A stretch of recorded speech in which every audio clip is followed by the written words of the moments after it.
as the crow flies on the Vance Crow podcast. Welcome back to the podcast. I'm glad you're here. When I am in town and I'm having a great conversation, one of my favorite questions to ask is, who is one of your favorite conversationalists? Who is somebody you love running into? And you never really know whose names you're going to hear. And it's kind of fun. You can actually watch people get excited when you ask this question. But there's one name, a guy named Mike Sansone, that I've heard actually several people in the city of St. Louis bring up. And so for a long time, I've wanted to spend more time with him. I've run into him before. We've actually been on a couple of video calls, but I'd never actually sat down and talked with him. And it was really a strange and exciting experience because it was like talking with somebody you knew really well, even though I'd never really met him before. Mike and I talk all about real estate and some development work and how he thinks about grit and moving forward and how at such a young age, he's built up a real estate company. And we're going to get to that. It is a great interview, but I have two things I wanted to bring up. The first thing is thank you to the group of people that raised their hand to be beta testers. I am full. So thank you to the people that asked for another spot. I'm going to try and find a way to maybe create a second set of testers. I have a whole bunch of people in the network right now, and it's exciting because they're just getting started. They're starting to meet one another. They're starting to watch some of the content. I'm even hearing a little bit of feedback here and there. So I'm going to start making changes. And I want to make it so it's better for the next set. And maybe what I'll do is, now that I'm not accepting beta users, if somebody wants to put their hand up to be in the first wave of users that I'll have use once I've made some updates, and hopefully I'll have another class in there.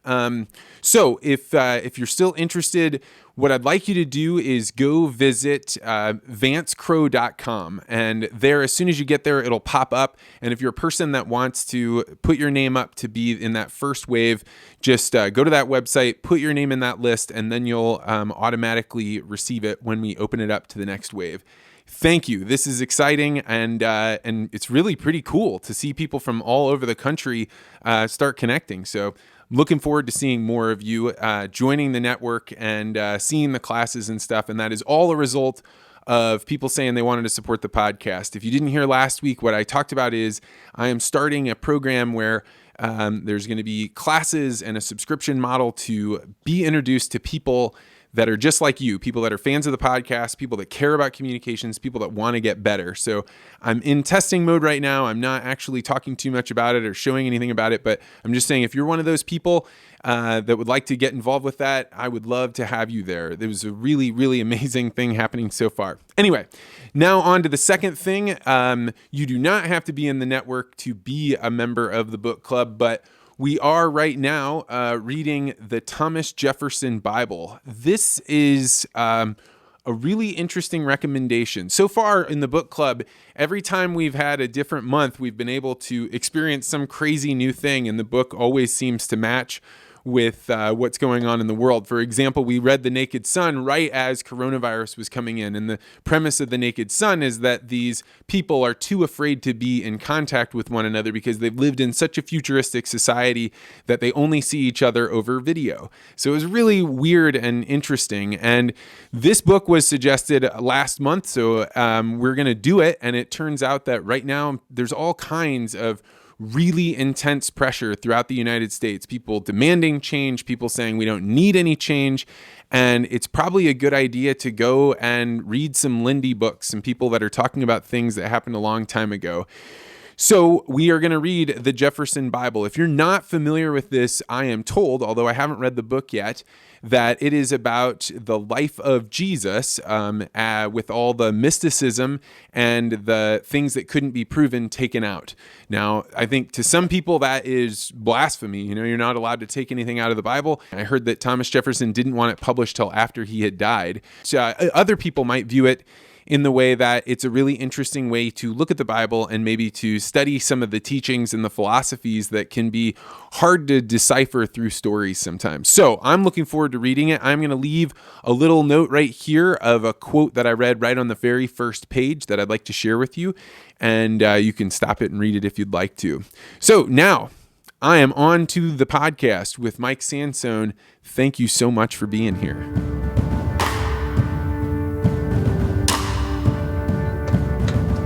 Michael Sansone, welcome to the podcast. Thank you, Vance. How you doing? I'm great.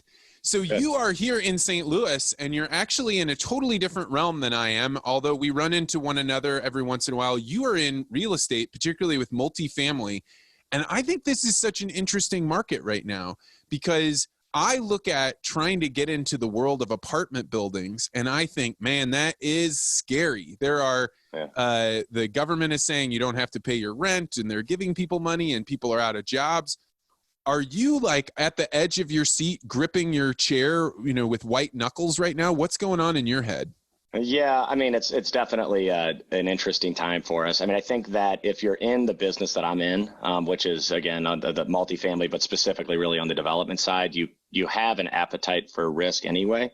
So I think that as issues like this come up, I would never have diagnosed that we were going to be in a pandemic and that there was going to be, a virus that was going to shake our world. But I always sort of internally prepare myself for bumps along the way. I mean, it's going to happen in the business that I'm in. And so there's actually a kind of a rule that I follow.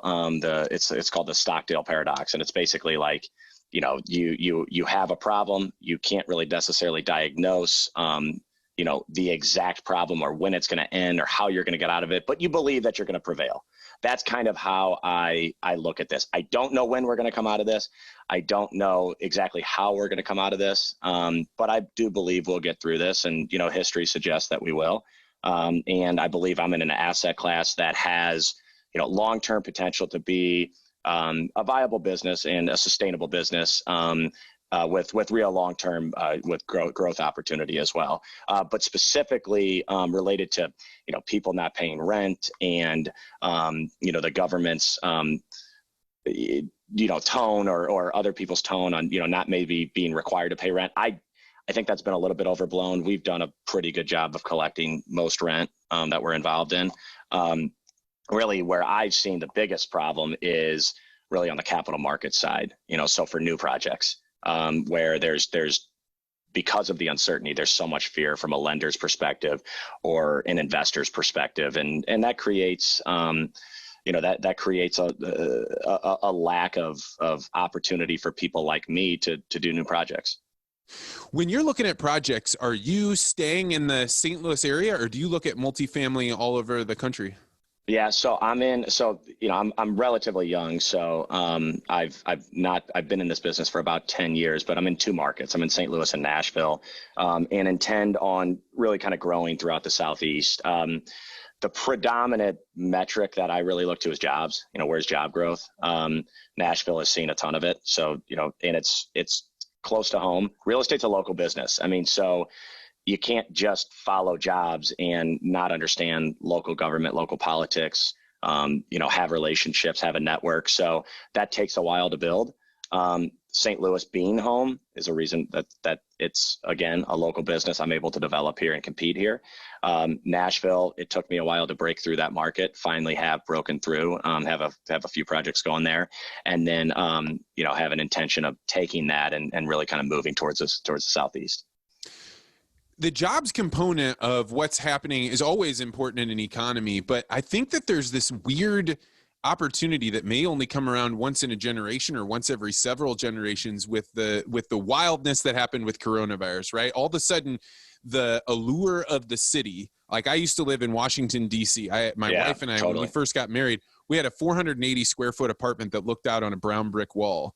If I had just spent the last 2 months in that apartment, it doesn't matter how much I love my wife. There's no chance I want to ever let that happen again. And so I want to move to a place where, I can get more space, more square footage, which means I think the job markets are likely to change or at least have an opportunity to change. What do you think of that? Do you think that happen? No, I contend to, with what you're saying. I mean, I agree with what you're saying. It's an interesting, perspective because a little bit of that was happening before Corona hit anyway. I mean, if you look at, let's just take really urban, large population coastal cities.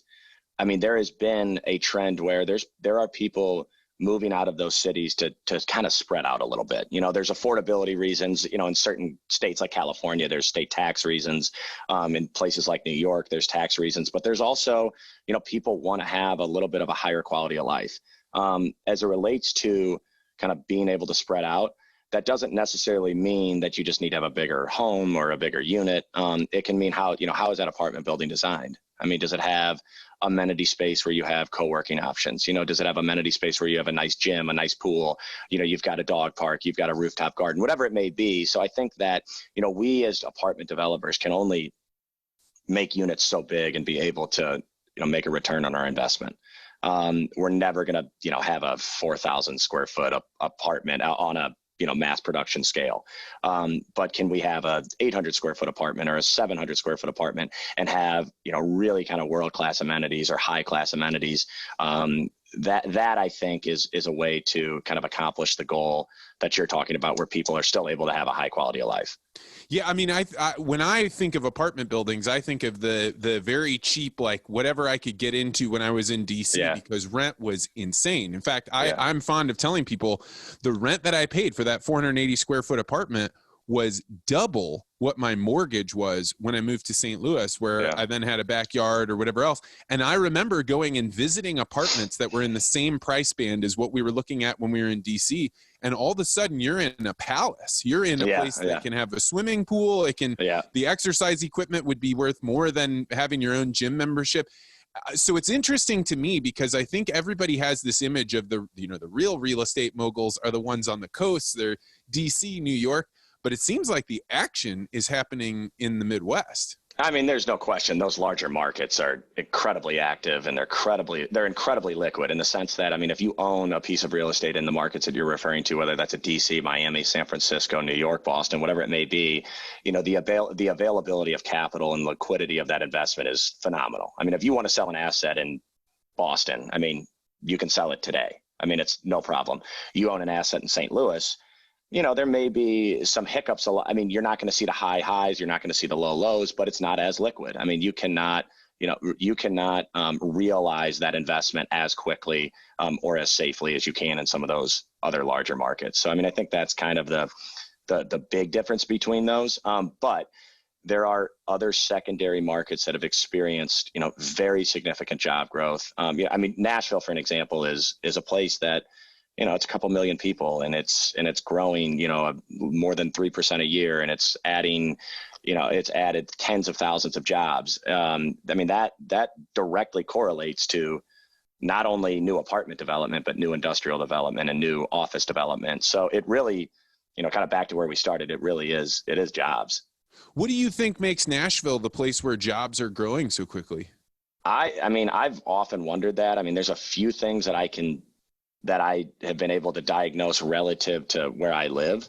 And I don't know if it's, predominantly the reason for it, but it's a difference. And as a developer coming in, I can tell you why it's been easier for me to develop in Nashville. One of the reasons is they do have a single government structure.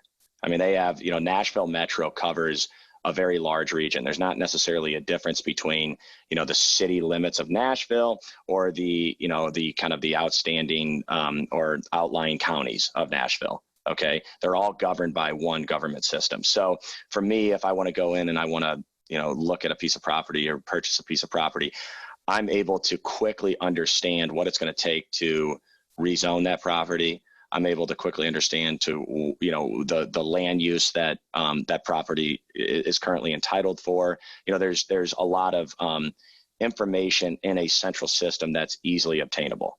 Okay, the state of Tennessee. I mean, there's no state taxes. I mean, I think that helps. The city of Nashville has been extremely aggressive with companies looking to relocate there, incentivizing them to do so.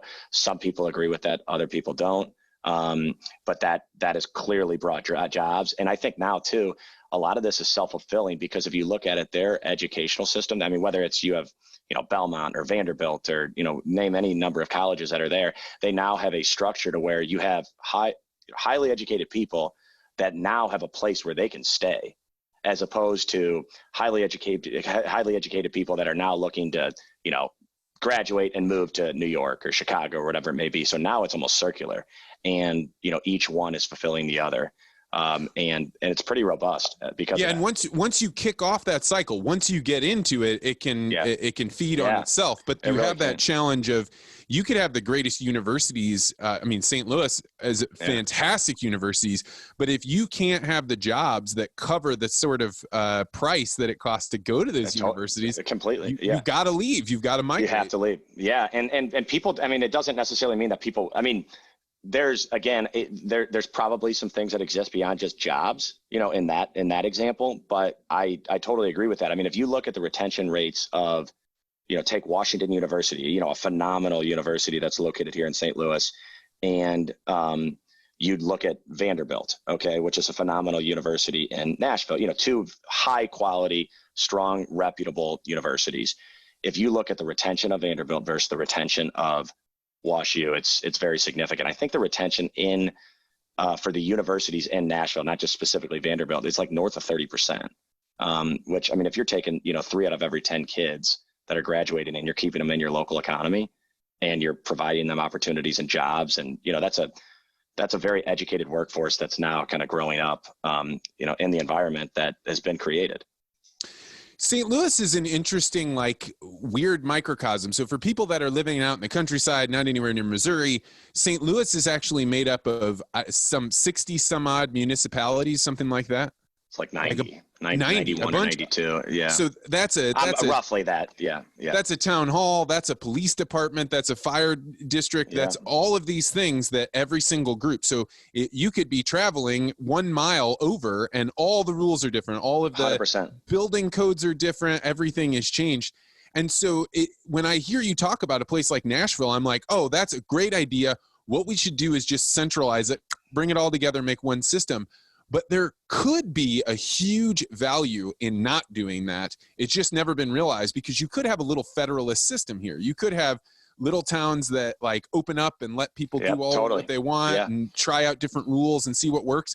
But that's not at all how it works. It ends up, at least from the builder's perspective, much more complicated than that. What do you think? Don't get me wrong. There are municipalities within St. Louis that are pro-development, that want to see development, that are friendly to the development community. And then there are those that want to remain as they are. And you really get a different response on just about every municipality that you go into. I mean, so you take a business that's local in nature and you almost make it tribal. It is, in some of these cases, it is really, it's just not worth attempting to develop something in certain communities, because you could spend a couple of years attempting to rezone the property, legally to a land use that would afford you the opportunity to develop what you think is best for that property, to potentially have a group of citizens, rise up against you,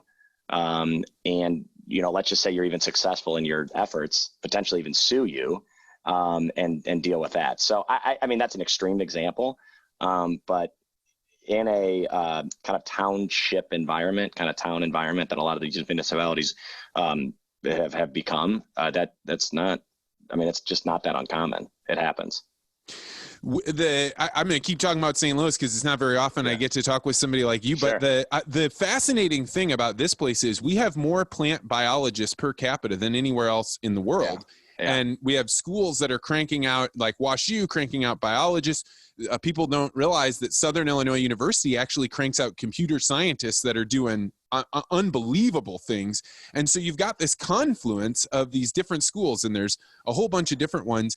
And the biotech world, I think that there's a ready-made environment for this to grow in some huge way, whether it's because cannabis is opened and you're going to have a whole bunch of research that goes into that, or just the more that we're able to do with plant biotech at all. But I don't know how you blow oxygen on that fire. How do you take a thing that's potential like that and make it burn? Man, I wish I had a better answer for you on how to do that. It seems like to me, removing, if we go back to the comparison that I was using earlier, if from, you take one, government structure to where things are as black and white as possible. They're not not subjective. You remove that subjectivity from it. So for example, if you have a specific land use plan for St. Louis City and County, that plan really should be the guide. It doesn't matter if a mayor likes it or a council member likes it or an alder person likes it. If that plan was, voted on and approved by staff and by, city council or by plan commission, whoever, is involved in that, that should really kind of be the governing document for development activity, and not just, it shouldn't be a political issue because some municipality has a new, city council member running against this particular development that's in, that's in their next to their friend, or whatever it may be. So, from my vantage point, in order to, try to grow that side of things, it's, I come from a pro-development perspective, and, pro-development means, less government regulation. So that's how I'd look at it. But that's probably a more complicated answer than just what you asked. So 10 years ago, you said you've been in the business for about 10 years? Yeah, I've been in the multifamily side of it for about 10 years. I've been in the real estate business for about 13 or so. Yeah. What was the first real rude awakening that you got about, like, I thought business was going to be this one way, but actually it's this other way? Yeah. I grew up in the real estate business. My grandfather was a developer. My father was a developer. My uncles are developers. And it's just, I've been around it my entire life, and there were things that I learned about it and knew about it that I didn't realize I even knew, or it was almost second nature. It was just through pure osmosis. Just being around the people in my family. But I always thought it was sexier than what it was. I always did, because my dad would go to work in a nice suit and he'd look good, and I just kind of thought, that's kind of what I wanted to be like. My grandpa was in my eyes, a larger than life figure. He was so stoic. He was incredibly impressive. He was, just the perfect gentleman. And that's what I saw. And that's what I thought, business was. Well, there's a lot of details and there's a lot of stuff you gotta do well that isn't fun, that isn't sexy, whether that's, running numbers on a particular development opportunity, whether that's, having to get in your car at, 4:00 in the morning because a potential opportunity shows up and you need to get to a development site by, 8:30 or 9 the next day before you miss out on the opportunity. Whether it's, sitting down with like a neighborhood group to kind of lobby them for a particular development that you're involved with, and having conversations that aren't necessarily rational, but trying to be as diplomatic as possible. Tell me more about that. What do you mean? Well, you can, so yeah, imagine, where you live and somebody like me comes along and they want to build an apartment building. And you're going to say, hey, that's great. That's good. That'll be good. That'll be, that's good for the area. There's a need for it. It'll, more restaurants will get created. More people will be around. It'll increase the tax base. The schools will see better funding, whatever your reasoning is for it. You may take that perspective. You also may take the perspective like, this would be horrible for our area. We don't want to bring that many people into this area. You could overcrowd the schools, whatever the rationale is, you hear both sides of it. And in certain instances, it really doesn't matter what you say. Certain people's minds are completely made up. It just doesn't matter. It doesn't matter if, you're able to prove to them that the value of their home is going to be increased. If you're able to, rationally prove to them that can happen, if their argument before you sat down in that room was, you're going to devalue my home, oftentimes they take that position no matter what. And so it's, being respectful, showing that, opinions do matter, in a process like this, and letting people feel that they're heard. And while at the same time understanding you're not necessarily going to convince certain, it's the ones on the fringe that you're really working to convince to help lobby your project forward. Yeah. And it's got to be such a weird position to be walking into a place saying, hey, I've done all this work. I believe I can make money and create value. And then to have people deeply doubt your intentions, or deeply doubt where you're going. Like, I think a lot of people go most of their lives where the only time they have those kind of run-ins are with their family members or maybe with a coworker. But when you're in a position where you're actually arguing with the public writ large, it's a really uncomfortable feeling to be so disliked for something that you're trying to put into the world. Yeah, it is. I mean, you definitely can't. I mean, you can't argue because you can't win by arguing. There's no question about that. But it is a strange feeling because I mean, I'm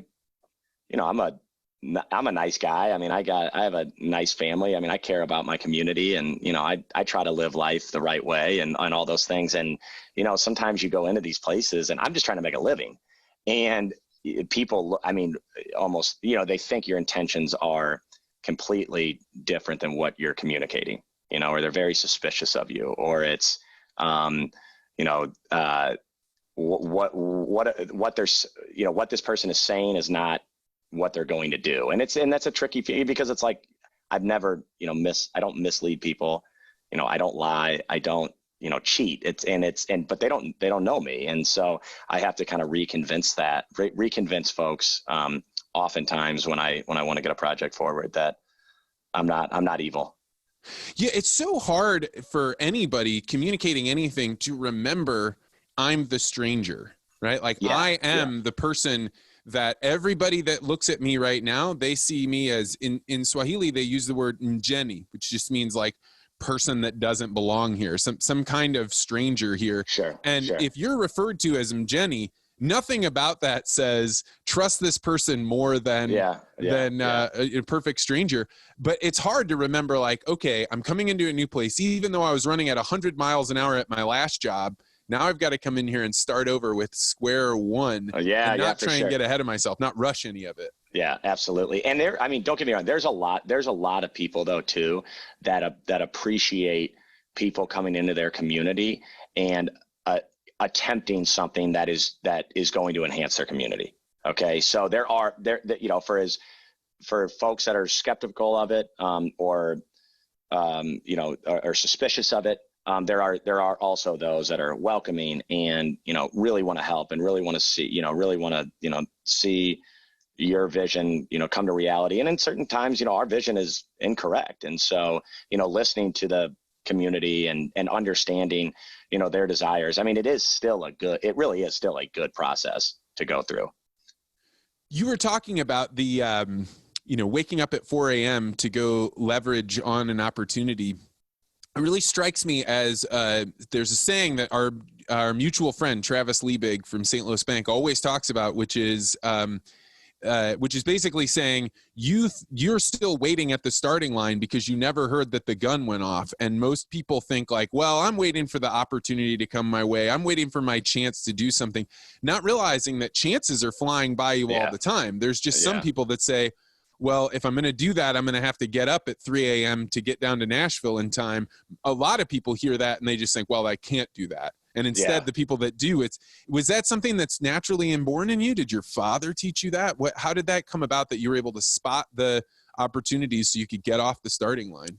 Yeah, that was ingrained early for sure. Again, come from a family of entrepreneurs. And so I, at some point, always did want to be in business for myself. And I recognized that if you're going to be in business for yourself, it truly is up to you. I mean, in every sense, it's up to you. You have to be a self-motivator. So, there's no paid time off, like days that you submit to the HR department or anything. I mean, there's just none of that exists. So, I mean, if you want to be successful and you want to be fulfilled, I mean, that's a lot of it for me too, is that, I want to feel like I'm realizing my potential. And so the only way to do that is to put forth the effort to feel like I'm, outworking or outthinking or outmaneuvering, those that I compete with or, some of my peers or whatever it may be. But, I would say, though, that by far the most profound influence to start my own business and, to reach for a successful life and a successful enterprise was my grandpa. Like, not even a question. I mean, he was someone that, I was born into a family that had some success. My grandpa, was born into a family of immigrants, that couldn't speak English. and had no money and had no opportunities. I mean, none. To where like I won the genetic lottery. He did not. And he went out and, basically through sheer determination and willpower and grit, accomplished all that he did. And, I would, if I didn't go attempt to do the same thing, or try to do the same thing, I mean, that would be a disappointment to him and his legacy and all that he stood for and taught us. So it's important to me that I live my life that way. If you're a person that has any sort of competition in you, and it's not even always competition, I think for me, it's like a level of freedom, right? I love Totally. the ability to be like, hey, I thought I was going to do this thing today, but now I realize there's something more important over here. And the act of going into business for myself allowed me to say, I am going to live every day what I believe. Do I believe that hard work is going to take me further down the road today, or do I believe it's better just to hang around and do nothing? And thank God that during coronavirus, I was already out on my own. I think a lot of people could look at it and be like, well, that's, scary. You're not making any money. Who knows what's going on? But like, if you are running your own company, you now can pivot that business to be whatever you want. You don't have to go to somebody and be like, would it be all right if I changed this up? Yeah. I mean, you said the word freedom, and that I would say that's probably number one on the list of why being an entrepreneur is so gratifying. I mean, if you told me that I could go make, double the money that I'm making right now, but I have to kind of go work in a bureaucratic organization, or I'd have to go work in a specific structure that I don't necessarily control, I wouldn't do it. I mean, there's just no way. I wouldn't do it. I wouldn't be able to enjoy my life the way that I enjoy it. I wouldn't be able to be as stimulated as I can be. I wouldn't, there's so many things I think about, when you're, ultimately responsible for the success of an organization, or your well-being or your family's well-being. You're able to think strategically, you're able to think, long-term, you're able to really think deeply about, how you want to live and, what you want to do and how you want to do it. Where if you're in a specific structure, which is fine, it's just not for me. I think you don't have to do that, and and it's not necessarily welcomed to do that. So for me, it wouldn't work at all. So when you think about what it took to develop your skills to be able to move just from St. Louis into going into Nashville and down to the southern areas, it had to be mindset or thinking that changed along the way. What do you think prepared you to go from being like, I'm going to be a developer here and get this down, to expansion? Yeah. I mean, it's, in our business, track record really matters. And so it's really hard to do your first deal, because everyone that you come in contact with says, well, what's your track record? Well, shit, I don't have a track record. I mean, this is my first deal. So you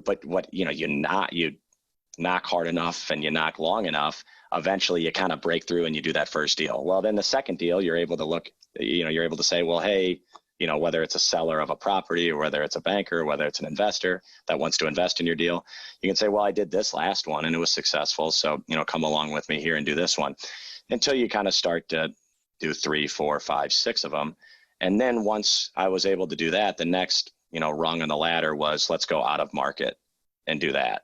And so now I'm able to, it took me a while to break into another market to do that and be credible. But it was kind of the same philosophy and the same mindset. I kept pushing. And then I had an opening and I took it. That's my intention too, to continue to move into the Southeast as well. But I also recognize that I do have to be thoughtful in how my business grows. Pace does ultimately win the race here.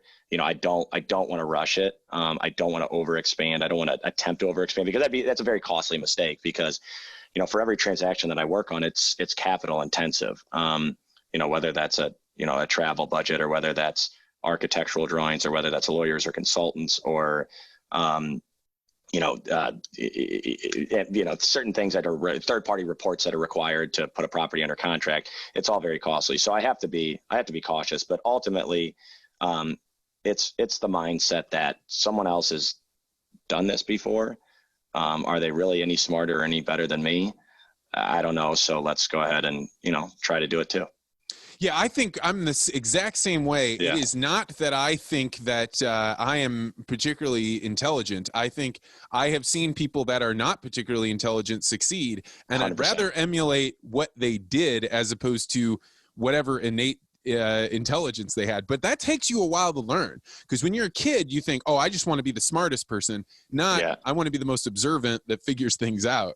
Yeah. No, I totally, I know. I remember kind of specifically when I had graduated college, I had moved to Cleveland, Ohio, and I worked for a large public company that was headquartered there called Developers Diversified Realty. And it was a real estate investment trust, and they primarily owned power center shopping centers across the country and other parts of the world too, like Brazil, Russia. There were some other countries they were involved in, but I had worked there for almost 4 years. Was living in a city that wasn't going to be home. And I had turned 27 years old. And I remember like it was yesterday, at that age, I was like, I am done just training and trying to just gain knowledge to then be ready to potentially take advantage of an opportunity. It's like, I'm never going to know everything. So now's the time to go try and make something happen. And so it was at that point that I realized there's not like an end when you like, okay, I've now learned this, so therefore I can go do that. You kind of have to start doing it to be able to, ultimately realize it. And nothing about the way that most children are educated prepares you for that. At least in the formal education system, the system is sit down, be quiet. We will tell you what you need to know. And then your job is to retain the questions that we're going to ask you on the test. And if you get past that, we're going to give you an award. And that means you're ready. But it turns out it doesn't matter if you're valedictorian, because you still got to go do something out in the real world. For sure. But don't you think so much of that though is at home. Having grit. They're not teaching you about grit or resiliency or anything like that in school. So I think this, you're totally right. And one of the biggest things is when you push kids to go after grades, what you end up doing is telling them that failure is going to mess you up, right? If you're going for valedictorian and you miss that one class, all is lost. Whereas if you're like, hey, better to fall down and get back up, I think it's the opposite lesson of what you want to be teaching kids. See, I think for me, I grew up in an environment where I had such supportive parents that my only validation was not school. I wasn't a great student, but I was validated as, by my parents as, being a good brother to my little sisters or older brother, or being a good friend to my friends, or being, responsible around whatever it was. I had validation from them, and realized that, that there were things that kind of, I'm kind of thinking out loud as I'm talking to you about this. That's good. That means we're at the edge of chaos when you're thinking when you're saying it for the first time. Yeah. And when you think about, that's probably, I guess why I was able to learn, some of those skills and that mindset that I've learned to ultimately kind of propel me into business on my own and do things, that are outside of just an organizational structure.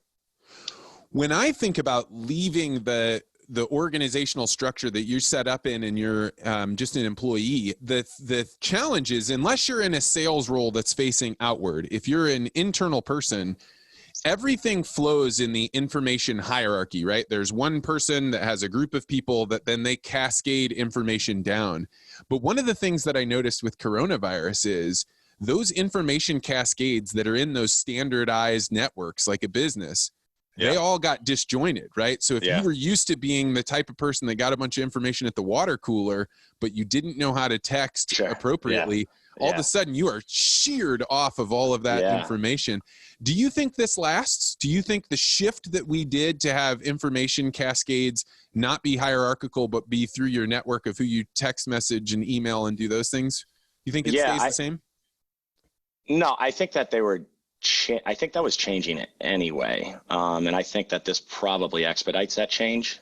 Something that came to mind is I have a friend who has developed an app and developed it quite some time ago, and it's been very successful. It's called Bonfire, and it's an employee engagement tool. And it really was, it was initially meant for really sort of large businesses. If you're Marriott Hotels, and you've got hotels all over the world, and you've got people from housekeeping staff all the way to, a regional manager or whatever it may be, there has to be a way to sort of communicate and understand, what are ground level people saying, what are, mid-level people saying, and then maybe what are some of the executive level people saying, and really sort of take that information and make sure everybody's kind of cohesive. So I think that was happening, anyway. But I think that's going to, I think organizations are probably going to become a little flatter, and I think that chain of communication is not going to be as, it's not going to necessarily like waterfall down as you were kind of explaining it. I think it's going to be quicker. I think it's going to be more direct. And I think that it's going to be, less, there's not going to be a lot of telephone involved. I think it's going to be more direct, more honest, and more accurate. So how have you adapted to this new video conferencing? How are you liking this? It seems like you've adapted well. It took a little while. I mean, we did not have a subscription to Zoom when this all broke out. Had to get a subscription. But for me, specifically related to some of the development activity I have going on in the Nashville market, it has been really beneficial, because other things that would have required me to travel there's no expectation now for me to travel. So, if I were to meet with a planner at the Nashville, city offices, it was always meet in person. I mean, that's how it always was. And now, they're not even allowed to be in their offices. So now you can only meet by Zoom or conference call. And so, in that way, it's been beneficial. But for me, I have a small, we have 10 employees or so. So it hasn't been that disruptive. But it's been a useful tool. And I think that a part of it is going to stick around for quite a while. I really do. Well, it's shocking to me when you get on a meeting and you see that people, they haven't fully adjusted to the fact that this telepresence is actually how people see you. It is actually how they will remember you. And so you look at a person that would spend thousands of dollars on a wardrobe, having shiny shoes and a nice suit, but they get on these calls and it looks like their phone is in a garbage can and they're looking down in a hole on you. And all you see is their forehead. It's so you can tell that people haven't adjusted yet. But I think it's because we went through normally telepresence would have been young people are doing it. Now they're doing it in college. Now we're doing it. But we went from 0 to 60. And it's amazing to me who's adapted and who hasn't, and who's been upgrading and who's just been I didn't know there was anything I could change. I know. There is certainly a lot of that going on. And don't get me wrong, there's some, people in my industry that have not taken to this, new way of doing business. And it'll be interesting to see, does it really have a material impact on them or not? I don't know. It could, it may not. But it's certainly, I welcome it. I think it's a thing of the future.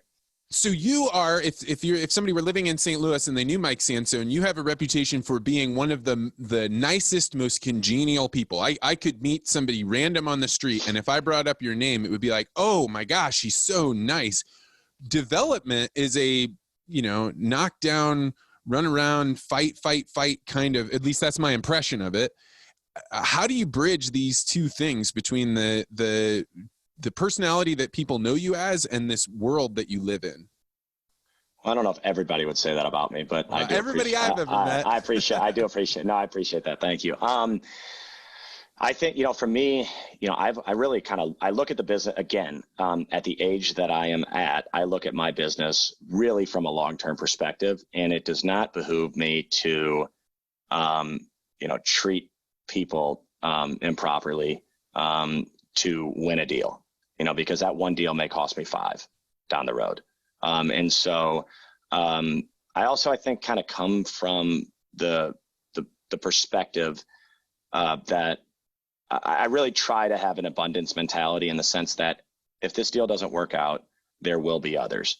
Whereas if I had a scarcity mindset, I would really look at this and say, if this deal doesn't work out, I'm screwed.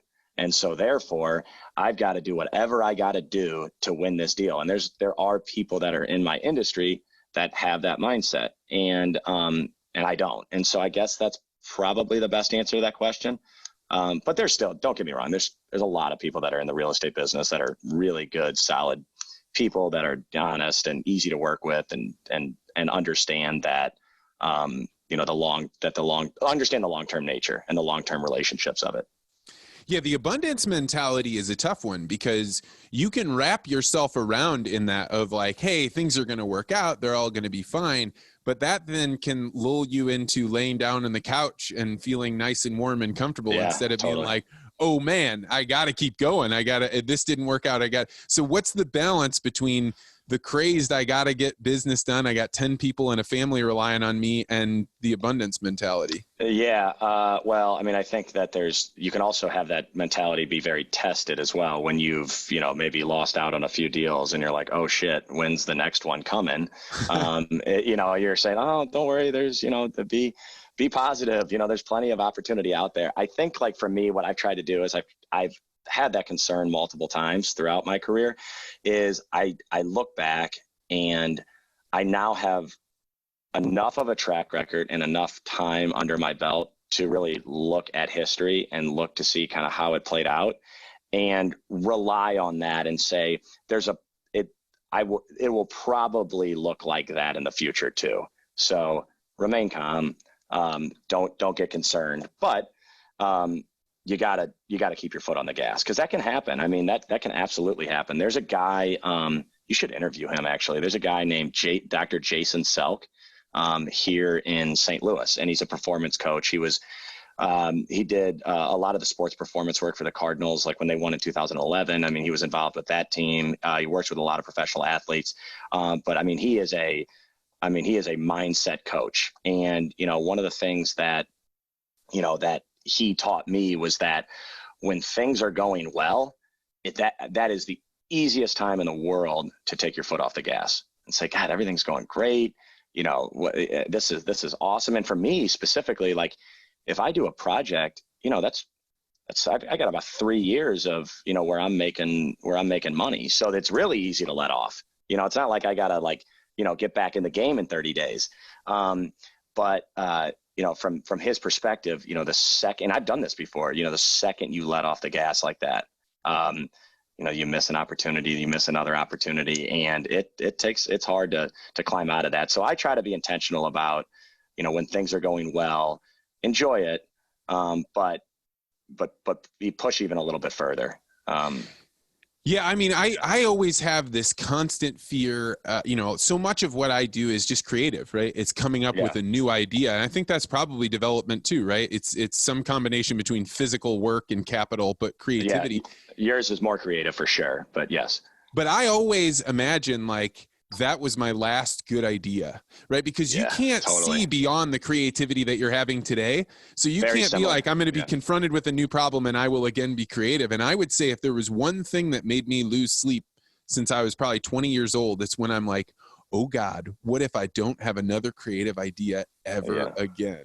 Yeah, totally. It's the same thing for a project.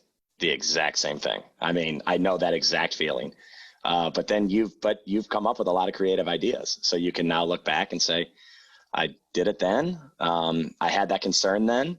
I have this concern now, and there's enough of a track record to where this will probably work out. So you are looking at the world and you're trying to imagine not the way that it will return to, but the way that it will be, the changes that are going to be dramatic enough to have an impact on how you do business and how business gets done in not just 6 months, but 3 years, 5 years. Yeah. What's the heterodox view you have? What's the change about the world that you think is going to happen that most people are like, no, that's either too far out there or not far enough? Or yeah, I don't know if I have like a completely contrarian perspective than the masses. But I try to remove myself from today's environment and look at, what does 2023 look like? What does 2024 look like? Because for me, for example, if you take a project that maybe I started building a year ago or 2 years ago, when I started building that project and when I expected to deliver that project in July of 2020 and, rent that to people that were looking to rent an apartment, if you would have told me that I was going to be delivering that project into a global pandemic and there's people that are quarantined that are not leaving their homes. The economy is seeing 20-30% unemployment. There's additional government stimulus. I mean, I would never obviously do that transaction. I mean, I would never have done that. I would have never done that. So for me, now take that to the complete other side of the example, do a 180 and say, okay, here we are, global pandemic, high unemployment, very uncertain times, protest on the street, we're talking about inequality issues, racial issues. It's a very, very uncertain time. I also cannot assume that that's going to be the case in 2023 or 2024 when my next projects will be delivered. Okay. So I kind of have to I have to sort of remove myself, from those bias. But I do think, specifically related to the business that I'm in, I really do think that, having, this kind of goes back to where we started, having an apartment or a place to live that affords you the opportunity to have really kind of a holistic life there is critically important. So whether that's having, the appropriate amenities for co-working, people are probably going to be working remotely more frequently. I mean, that's already been announced. And I do think that some of that will revert back to kind of the way it always was. But I think that there is a contingent of industries that will remain working remotely. I absolutely believe that. It's been too effective and efficient. And so therefore for us, when we develop a place where people are going to live, and as of right now, living in a home or living in an apartment is not being disrupted by the internet. Working is being disrupted by the internet. Shopping is being disrupted by the internet. Certain experiences are being disrupted by the internet, but like where you live is not been heavily disrupted by the internet. How you find where you live has been disrupted by the internet. But so for us, it's how do I provide a place where someone can work there, live there, be happy there, and want to stay there. And it's and you do that through not just the physical unit that they live in, but the amenities that you're offering as well. I have a good friend named Randall Comfort that is an architect, and he does architecture work a lot of times for executives that also have some kind of art, fascination. That typically he finds people that like they are fascinated by something, and they're also, doing well enough to be able to have architecture services. And he said the big change that's happened to him is everybody wants a space for telepresence or whatever you want to call it, video conferencing in their house. They want their office to be reconstructed. They want to think about how does it sound. And you think about like, there's no way 3 years ago you could have predicted that. But now you would say there's no way 3 years from now is almost certain that there's going to be more of a demand for that sort of building and thinking and working. Absolutely. It's brilliant. Yeah. No, you're exactly right. And like some of and not to say that that's obvious, but that's, that you can easily understand what you're just saying right there. I'm trying to figure out, what are some of the things that's not intuitive? What are some of the items that people are going to really need, that are going to really want, that we don't know we want or need yet? Specifically in my area of concentration in the, in the multifamily business, so it's easy to understand, and it's easy to design a building to say we need to have some co-working space because people are going to be working remotely, more frequently. Okay. But now you take that one step further and it's like, okay, but we also have to have, maybe a little like, nook in their individual apartment unit that has the ability to have, strong, that where someone can take a Zoom call, and have good sound quality and have soundproofing. So all that, so it's those kinds of things that I need to think through a little bit more too, because it is certainly it is going to be a part of our future.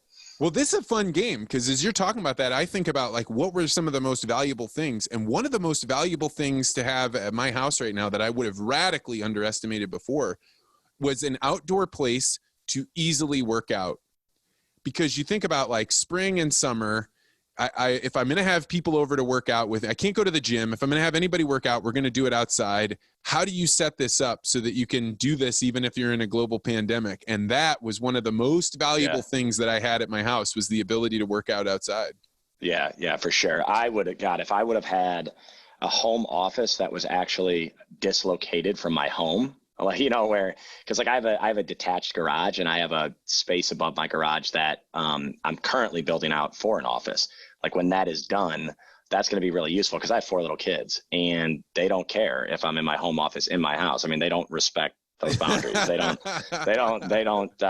recognize what I'm trying to do or how distracting it is. So, you stay incredibly fit. You are like, shiny and sharp and look like you're in shape. What do you do to be both a professional, have 4 kids, and stay on top of this? Well, thank you. That's a nice compliment. Well, my wife's into work. My wife's pretty into fitness. So, it's, probably a family value that we both follow, but I think is really led by her.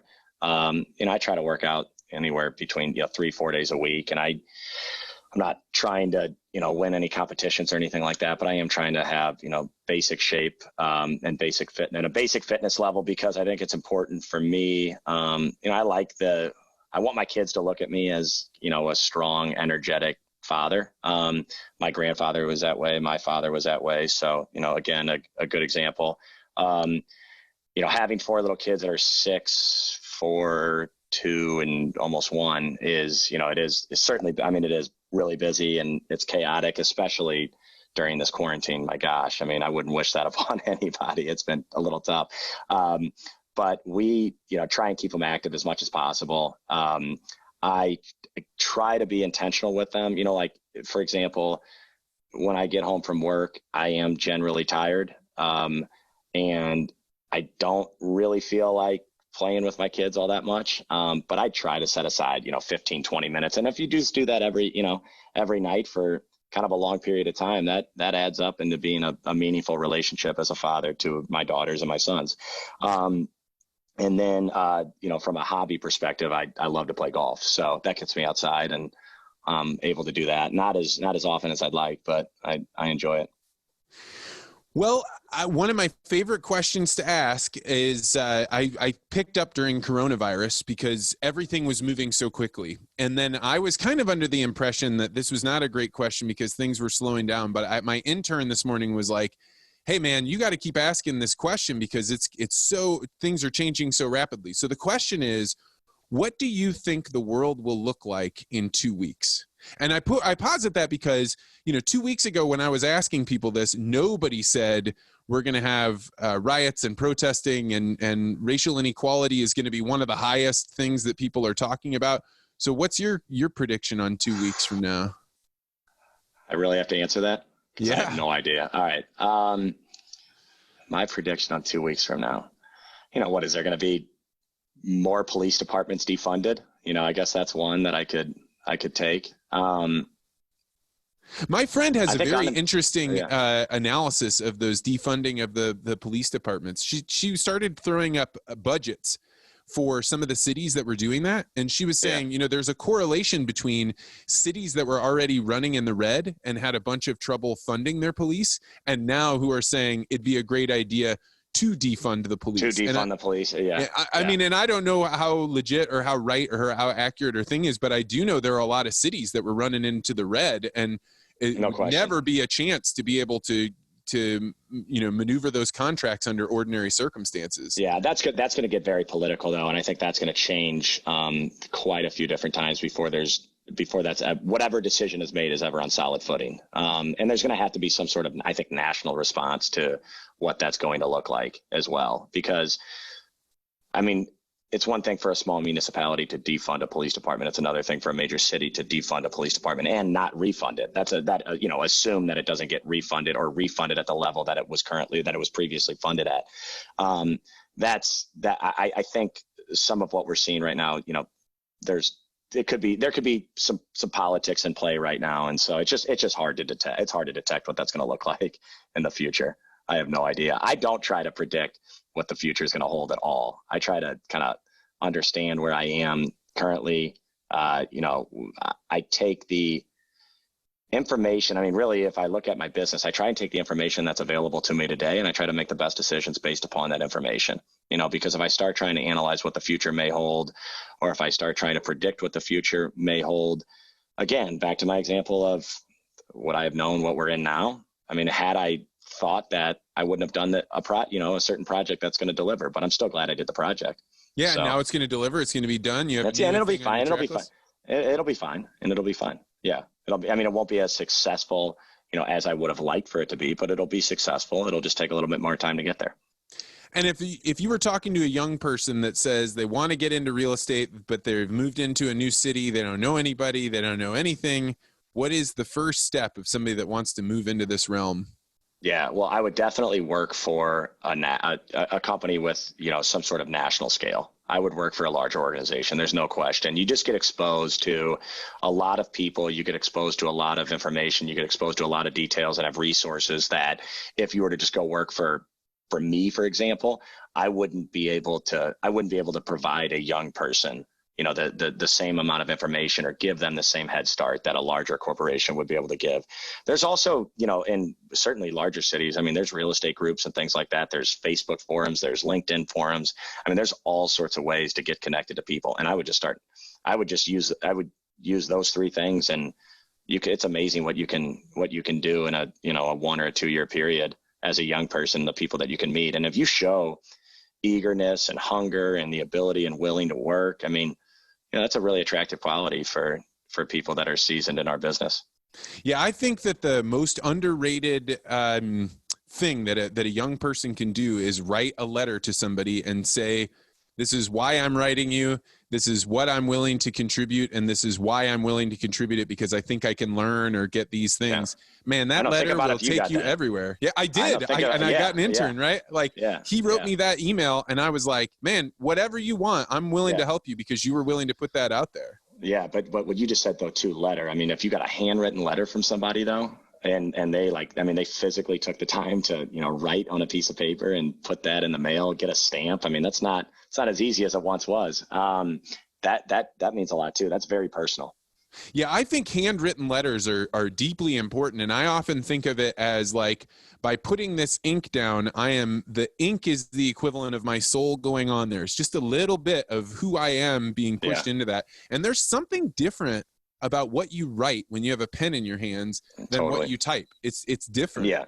Yeah. Well, it takes longer. It takes more focus, and it almost takes a bigger commitment too. You have to sit down and focus. I could rattle off an email pretty quick, but to physically write a letter, it does take a little bit more time and thought.